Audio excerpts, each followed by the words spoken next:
Hey guys, welcome to my day in my life. So as my morning rituals, म चाहिँ उठेँ बिहान अनि आफ्नो बेडहरू मिलाएँ as a proper good girl. So त्यसपछि चाहिँ मैले आफ्नो बिहानको रुटिन अनुसार चिया सिड वाटर खाएँ. अनि मामुले चाहिँ यता दुध उमाल्दै रहेछ नि त, त्यो हेरेर भन्छु अनि मामु चिया बनाउँदै रहेछ नि त्यो. सो मैले त्यसमा मामुलाई अलिअलि हेल्प गरेँ. सी इज माई मामु.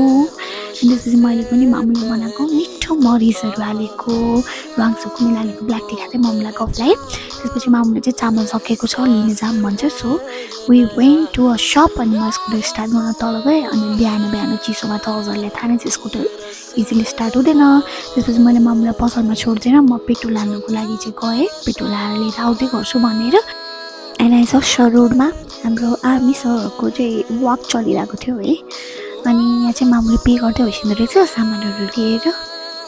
अनि मैले फेरि ब्याक टु होम अनि दुध र ओट्स खाएँ. And then I get started to ready for my work. ती ब्रसहरू गरेँ आफ्नो एज युजुअल रुटिन. अनि यसरी चाहिँ म रेडी हुँदैछु. आफ्नो सनस्क्रिनहरू एकदम मजाले लगाएँ because sunscreen is very very very very important for our skin.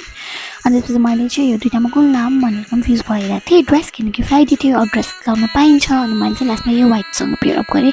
Then मामुलाई ढोका खोल्नु भने स्कुटर लिएर हामी दुईसँगै निस्क्यौँ. अफिस पुग्दा इट्स अलरेडी लेट नहुने त चान्सेसहरू फेरि पनि लेट हुन्छ. अनि आम अलवेज इन हरी है. सो यहाँ पुगेँ अफिसमा. माथि लिफ्टबाट म चाहिँ आफ्नो अफिस पुगेँ र चाँडो ताम गरेँ. मैले मेरो लगइन गरेँ. त्यसपछि डेस्कमा बसेपछि चायो अनि चिया र यसरी बिस्किट खायौँ. त्यसपछि म चाहिँ लिफ्टमा यताउता गर्दै थिएँ. हाम्रो अफिस बाहिर एकदम प्याक हुने भएको छ. यो चाहिँ म हो हेर्नु है, म कति राम्रो देखिरहेको छु. वाउ. अनि यसरी आफ्नो एज युजुअल कामहरू गरेँ सबै. देन लन्च टाइम भयो अनि म चाहिँ लन्च खान गएँ मेरो अफिसको दिजुसँग. सो हामीले फेरि यता पकौडा र चिया पनि खायौँ. अनि यसरी म चाहिँ काम गर्दैछु है मेरो अफिसमा. अनि बेलुकी भएपछि चाहिँ मसँगै घर आउन भनेर मेरो एउटा क्लोज दिजु कुदिरहेको छ. त्यो सिज अल्का दिजु. अनि म चाहिँ दिजु कुदिरहेको चाँडो आफ्नो वर्कहरू खत्तम गर्दै थिएँ. एन्ड देन सिज मिरा दिजु, she is pregnant. So last day थियो दिजुको अफिसमा. अनि यसरी मैले आफ्नो ल्यापटप बन्द गरेँ, आफ्नो सामानहरू ब्यागमा हालेँ घर आउनुको लागि. अनि फेरि यसो टचअप गरेँ किनकि मलाई कतै जानु थियो तर म पछि चाहिँ गएन. So lip gloss is mandatory. So यसरी म चाहिँ अफिसबाट निस्केँ. And then here is my फेरि लगआउट थम.